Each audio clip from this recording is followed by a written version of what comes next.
Hello and welcome again to the Writer Review. This is Eric Rudd Writer, and this week we're going to be taking a look back at the 2002 American thriller movie titled Panic Room. Now, Panic Room runs for 1 hour and 52 minutes long. It is directed by David Fincher. It is produced by Sean Chafin, Judy Holland, David Coep, and Gavin Polone. The script was written by David Coep. The score was done by Howard Shore, the cinematography by Conrad W. Hall and Darius Kanji, and it was edited by James Haygood and Angus Wall. And the stars of the movie are Jodie Foster, who plays the leading character of Meg Altman, who actually would replace Nicole Kidman because Nicole Kidman suffered a leg or a knee injury, so she couldn't really do the role. So Jodie Foster took over Nicole Kidman's place. Kristen Stewart replaced Hayden Panettiere as the role of Meg Altman's daughter, Sarah. And then we also had Forrest Whitaker, Dwight Yoakam, and Jared Leto. They play the role as the bad guys in the story, the three leading antagonists. We also have Patrick Bauchau.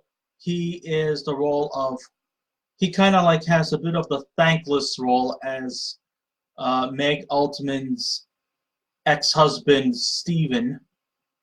And there's also a small cameo appearance from Andrew Kevin Walker. If you don't know who Andrew Kevin Walker is, he actually wrote a couple of movies that came out in the 90s, The Game, and also the movie Seven. So, you know, so being in suspense thriller type movies is pretty much in there. He has a cameo role as a sleeping neighbor. Because remember, there was a scene where Kristen Stewart's character, Sarah, she tried to get someone's attention by way of Morse code, but was somewhat unfortunate. And unsuccessful. With Halloween just around the corner, I thought I would do something a little on the scary side. Okay, maybe it's not a conventional horror movie with ghouls and ghosts and all, but let me tell you something. This movie could almost pass off as a bit of a horror. I mean, being the fact that you're alone in a house, you're in a room that is supposed to protect you. It's got all kinds of top secret technological apparatuses to help fend off against burglars or intruders and thieves and all that.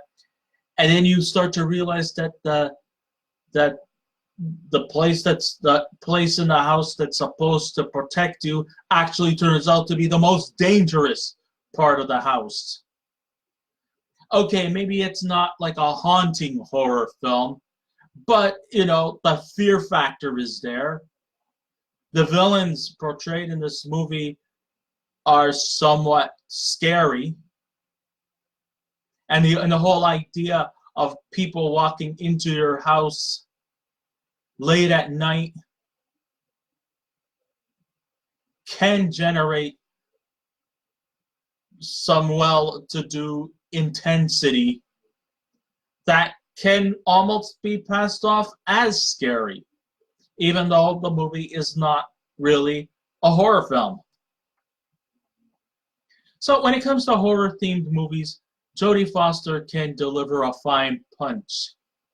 It's such a delight to see her stand up and defend herself against a group of baddies and to show them a thing or two of messing with her or her daughter in the 2002 film Panic Room. Jodie Foster was a last-minute replacement to play the leading protagonist role of Meg Altman after Nicole Kidman bowed down because of a knee injury. Most of the other cast members were actually quite last-minute replacements. which actually kind of made people sometimes feel doubtful if these last-minute replacements actually succeeded the expectations of their predecessors. And you know, sometimes when you think about it, you do get to worry about that. I mean, if David Fincher could not have gotten his cast, his dream cast of who he wanted to be in there, they could have easily just canceled this movie. But fortunately, they didn't do that. And did these replacements live up to the expectations of the predecessors? Well, of course, there was going to be some script changes and things like that, and some editing to sort of get a better gist of the characters of the performers who are in there. But did they succeed?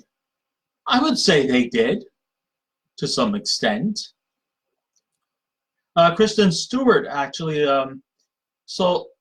would replace Hayden Panettiere as Meg's daughter Sarah, and country star Dwight Yoakam would go on to replace Maynard James Keenan, who is, of course, the lead singer of the alternative band Tool, as the role of Raoul.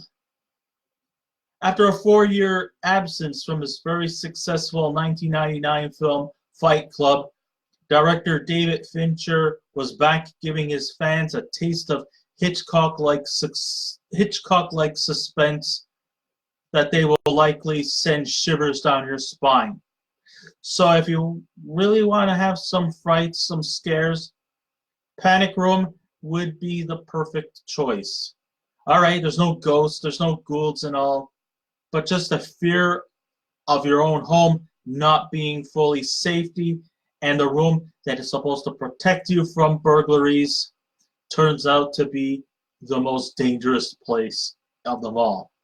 In spite of all the security and all the shelter with food, you know, automatic dial-up for 911 and stuff like that, you would think that, you know, this could be, you know, the safe haven for you in your house, especially if you live in a big, expensive brownstone house in the Greenwich Village in New York, or some other trendy spot in the Big Apple. You would think that, you know, you would live panic-free. Well, in this movie, that is just simply not the case.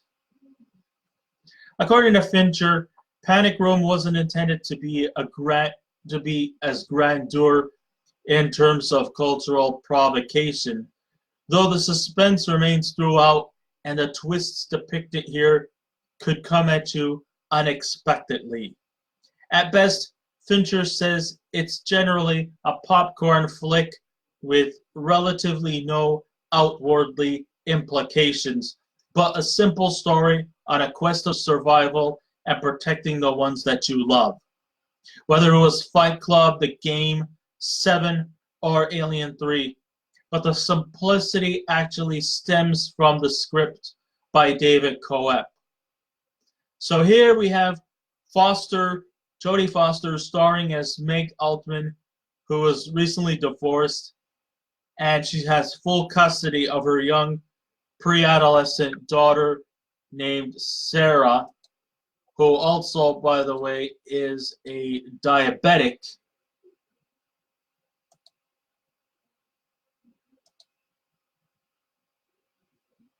So, you know, they realize that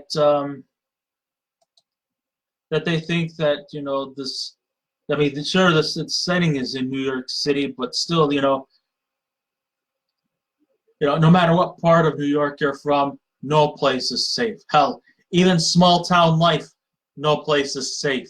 No one is susceptible to things like burglaries or things like that. Okay? We don't live in a safe world no matter where we're from, but still, they think that this brownstone house that they lived in was going to be, you know, the answer to all their problems, when it turns out that it becomes more of their problems than than they would have expected. She lives in a suburban life she leaves the suburban life in Connecticut and purchases a 4-story house in the Manhattan Upper West Side. And I guess the reason why they decided to move into this big, expensive house, 4-story home, was pretty much to rub it on her ex-husband, Steven, played by Patrick Bauchau, who dumped her to be with a sexy supermodel. Meg and Sarah are, of course, oblivious to the fact that 3 intruders, one of them is named Raoul, played by Dwight Yoakam, another one named one of them named Junior, played by Jared Leto, and Burnham, played by Forrest Whitaker. They are definitely trying to break into their enclave.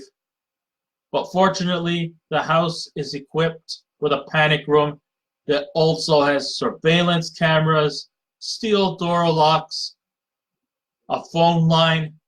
So they're safe in there, right? Not. Apparently, the phone line to call for emergency doesn't work, and now our victims are trapped. As an homage to Hitchcock's Rear Window, and through the monitors, we could see the thieves squirm their way in while Meg firmly tells them to get out of her house. Oh yeah, that's right, they even had a PA system.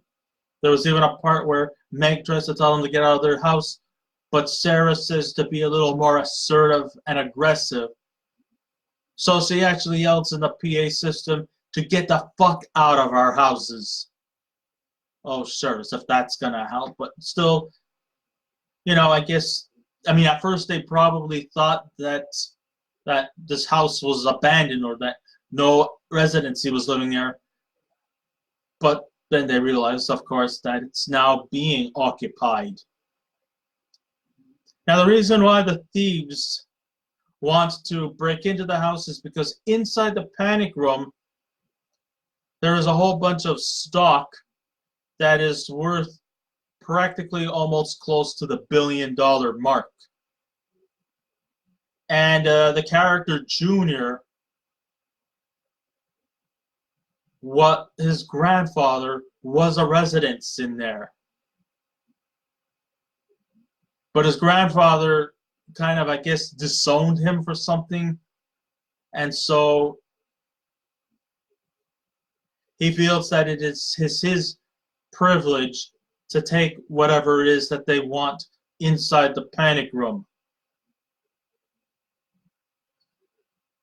I'm going to sort of go a little bit through some of the characters in here because, it's very character driven. The thieves are definitely not gullible to play the whole Home Alone mind game stat easily. So if you're thinking that these thieves are like the thieves, the wet bandits or sticky bandits in the Home Alone movies, think again. These guys pretty much seem to know what they're doing. And it's pretty obvious that they're not just breaking in just to steal loot or do something even more stupid like leave the water running. No. These guys are not retards. They're assholes, sure. They're not very sympathetic per se because what they're doing is totally unsympathetic and I don't condone what they're doing at all. But still, these guys are not the Home Alone type burglars. Aside from the suspenseful elements, Panic Room does have some moments of subtle humor to carry the film over. In one scene that I mentioned, Sarah uses a flashlight to signal a nearby neighbor, played by Andrew Kevin Walker, for help via Morse code. Because let's face it, even though they have a phone installed inside the panic room, for some reason the phone must have been rigged or it doesn't operate. So feeling vulnerable, feeling defenseless, feeling isolated in this panic room. Sarah has no choice to communicate with a neighbor by way of Morse code, which doesn't really help effectively since the sleeping neighbor feels that the light that's surrounding him is more annoying than a warning signal. So when asked how she knew the trick, Sarah replied, Titanic. So, there is some light-going humor depicted in here, even though it's not really meant to be a humor film. It takes courage to laugh at your own expense over the cliches that has been utilized in suspense films, and knowing that the burglar's visitation is not for a housewarming party. Their motives is to retrieve a $3 million worth of bearer bonds that's located in the panic room, and one of the thieves will go to great lengths to get those bearer bonds, even if it necessarily means to kill the occupants in this house. What's really refreshing about this movie is that it's no surprise that it rains for the atmospheric effects. Yes, that's right. In suspense movies, rain does add atmosphere. It's cold, it's dark, it's gritty, and it just seems to be the perfect foil for when you want to do a suspense movie. And I think when it comes down to it, the cinematography really brings that atmosphere to great effect. Originally, Fincher wanted the Altmans to have their own scenes in the dark. Cinematographer Conrad W. Hall, who filled in after falling out with previous cinematographer Darius Kanji, would eventually have our heroes squirm in pitch blackness, letting the fear factor do all the talking. The real star of this movie, even though the acting was somewhat very good all around, but it's the camera work that is the star of this movie, as it stands on its own, and it guides us through this mansion, exploring all the rooms in this 4-story house, while composer Howard Shore's music adds more intensity through each scene. Even though resting on a rather contrived plot, the performers do what's given to them, and they're even very good. Jared Leto shines as Junior, as the hip, rich kid who wants to steal his grandfather's fortune in the panic room. His grandfather was the former occupant of this 4-story house. I guess Junior was disowned by him.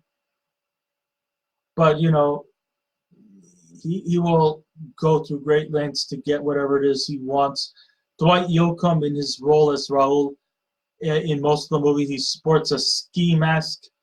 He comes across, originally planned, they wanted to make him feel more like almost like a real scary type villain. Yeah, he has that scary type villain persona in him, but he kind of has a bit more like a undefinable, borderline psychotic role than as a rather scary, intimidating individual. Forrest Whitaker, who plays the role of Burnham, is probably, in my opinion, far different than a lot of antagonists in the story, whereas Junior and Raoul are pretty much full-blown evil and remorseless in their motives. Burnham is a little bit different, being the fact that even though, yes, he knows very well that he's doing the wrong thing, he knows very well that breaking into the house is morally wrong. This guy actually does have moral values in his demeanor. And that's kind of like breaks away from the kind of cliche that all thieves lack remorse or or sympathy. No, no, no, no, no. This guy actually has sympathy. There was a scene where Sarah, who's a diabetic, needed some kind of insulin to help her regain her strength. Now Burnham could have just simply let the poor girl just, die or to be unconscious. So, but he actually took the insulin and injected in her. He also comes across as, he didn't really actually want it to break in, but he kind of felt like he had to, being to the fact that he makes a living out of installing panic rooms, and being the fact that he has the more technical expertise. That's the reason why he was chosen to lead these guys on. So even though, yes, he's a villain, yes, he doesn't deserve too much sympathy, but at the same time, you got to sometimes feel bad for him that in the end, he's the one who ends up getting arrested. But I think his arrest was actually a lot more softer than the fate that would happen to Junior and Raul. I think both those characters eventually get killed. But it's Burnham who ends up going to jail.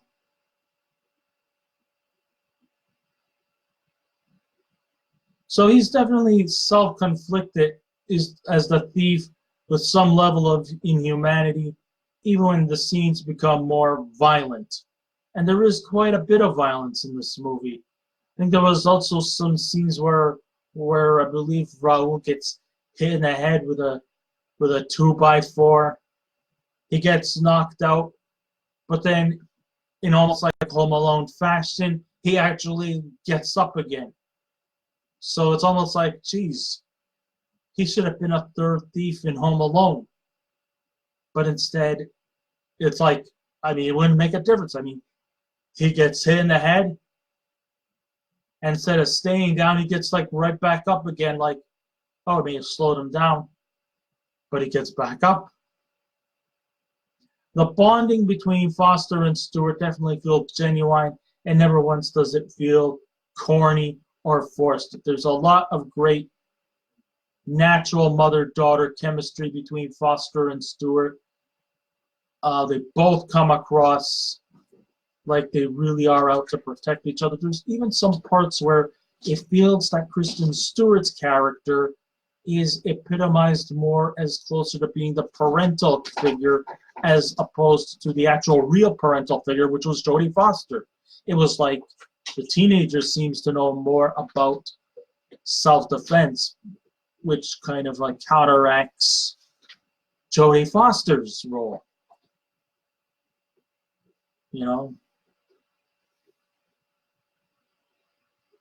But definitely there's a lot of great, you get this feeling that it makes you think that Jodie Foster and Kristen Stewart are mother and daughter, because it just feels that way. Performance-wise, Foster just kills it in this role. Serious, focused, never meanders off with other character traits, even when she has to depend on her ex-husband to help. And even when she tries to call her ex-husband Stephen on the phone, and instead it was his new supermodel girlfriend, well, she comes on and she tells her who's boss. And let's just say that when she does want to get in touch with Stephen, let's just say she doesn't do it in a pleasant way, or doesn't have a pleasant voice. Even with the level of intensity, Fincher assures you that this is not some mindless suspense thriller, and the conflict of two bruised heroes against the dark atmosphere that they never anticipated in, has some food for thought moments of discussion. So overall, I would say I would highly recommend this movie for you. It's a great movie that you can actually watch during the Halloween season. Okay, maybe that there's no ghosts or ghouls, but just, the isolation, the fear, and the evil lurking within the house could send chills down your spine. I thought that the protagonists did a great job of, even though you may think that they are defenseless, being in a room that was supposed to protect them, turns out that it was anything but. They still managed to use their resourceful ways to overcome their adversaries, and the adversaries were just as like what you would expect: vile, statistic, and unremorseful in their actions. I also got to give hats off to Academy Award winner Forest Whitaker. I mean, this movie actually has some Academy Award merits to them. I mean, you have Jodie Foster, who's an Oscar winner. You have Jared Leto, who's also has won Oscars. Kristen Stewart has had a few nods in the awards. I believe maybe Golden Globe. I think, I'm not sure, but I do know this is actually her second movie. Of course, this of course predates Bella Swan in the Twilight series. But I thought that in only her second feature film, she was very effective. The thieves, well, they could have easily been one-dimensional, but these thieves definitely do have more of a purpose to them, as opposed to like the Home Alone thieves. These ones actually know what they're after, know what they're going for, and they don't give a rat's ass as to who is occupying this brownstone home. They want to get what they want, and they won't stop at nothing to get them. I also, like I said, hats off to Forest Whitaker for his role.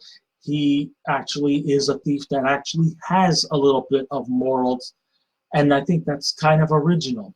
So these were not one-dimensional villains here either. So if you're looking for a suspense thriller that's neither mindless but also very provocative, I highly recommend you to see Panic Room.